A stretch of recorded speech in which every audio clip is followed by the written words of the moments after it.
ভাই আমি house building ছেড়ে দিব, আমি অন্য আরেকটা হাউস বিল্ডিং খুঁজবো। আমি ট্যুর গাইড হিসেবে হাউস বিল্ডিং পাই কিনা দেখি, আই ডোন্ট নো আছে কিনা। মানে দেখেন এত সুন্দর ভিউ, এগুলো সবসময় দেখতে কার না ভালো লাগবে। সো হাউস বিল্ডিং ছেড়ে দিব। দেখেন আমি কত উপরে উঠছি হাইক করে। এটা হচ্ছে যে ফ্রন্টেন স্টাইনাক একটা জায়গার নাম, ক্যাম্পটেন থেকে প্রায় 1 ঘন্টা দূরে। সো এখানে আসছি, দেখেন এটা হচ্ছে ক্যাবল কার স্টেশন। আমি ক্যাবল কারে আসি নাই, 21 ইউরো। সো এটা খুবই বেশি, দ্যাটস ওয়াই। ভাই কেউ যদি আমার একটা হাউস বিল্ডিং দেন তাহলে খুবই ভালো হয়, জানাবেন আমারে।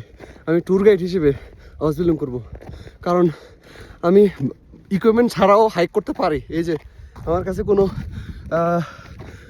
কী বলবো হাইকিং শু নেই বা কিছু নেই, বাট আমি এত দূরে উঠে গেছি, এটা অবিশ্বাস্য একটা ব্যাপার আমার কাছে মনে হয়। অনেকবার পড়তে লাগছিলাম অবশ্য। সো ব্লগ থেকে দেখা হবে পর্যাপ্ত ভিডিও নিয়ে। ভালো থাকবেন ততক্ষণ পর্যন্ত।